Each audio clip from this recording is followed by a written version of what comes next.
यमुनानगर से एक चौंकाने वाला मामला सामने आया है, जहां नौकर के साथ पत्नी के अवैध संबंध में पति को अपने जान से हाथ धोना पड़ गया।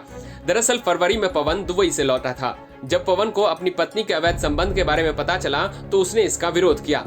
खेतों में नौकर का काम करने वाले और उसकी पत्नी के अवैध संबंधों के बीच रोड़ा बढ़ने की वजह से नौकर ने उसकी हत्या कर दी। वारदात के 3 महीने बाद पुलिस को इस मामले में बड़ी सफलता हाथ लगी और हत्यारे को गिरफ्तार कर लिया गया है।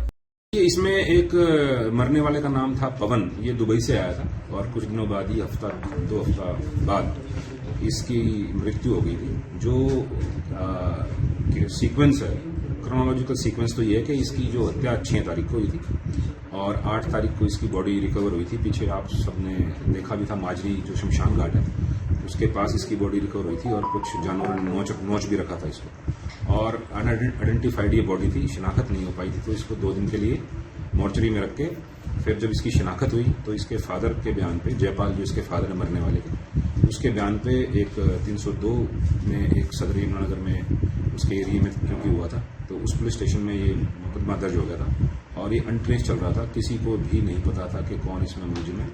अननोन था इसमें जो आरोपी था, अननोन के खिलाफ ही मुकदमा दर्ज हुआ था।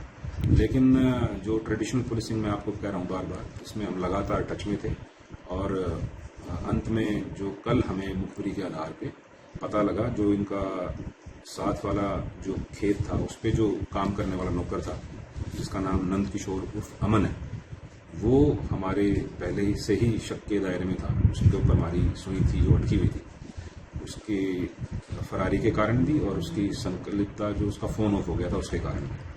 तो कल हमें मुखबिरी मिली थी कि वो अपना कोई सामान जो यहाँ छोड़ गया था, छुपा गया था, वो लेने के लिए आएगा। तो मुखबिरी के आधार पे हमने उसको दामला जो अपना फ्लाईओवर है उसके आगे से उसको गिरफ्तार कर लिया है और उसने कबूल कर लिया है कि उसने जो उसकी हत्या की, उसका जो हथियार था कुल्हाड़ी, वो भी हमने रिकवर कर ली है। और जैसा कि उसने जगह बताई थी और जो उसकी शेप बताई थी एज इट इज वीडियोग्राफी करके हमने एविडेंस एक्ट 27 के तहत उसकी रिकवरी भी करी।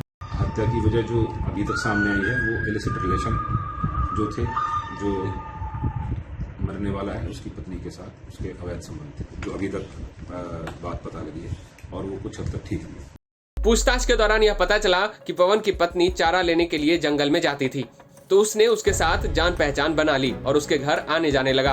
और जब पवन दुबई से लौटा उसके बाद भी उसके घर आता था और घर के निर्माण कार्य में हाथ बटाता था।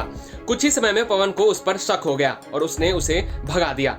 पवन की पत्नी से नहीं मिल पाने के कारण उसने पवन की हत्या की साजिश रच डाली। यमुनानगर से आशीष शर्मा के साथ ब्यूरो रिपोर्ट, हरियाणा तक।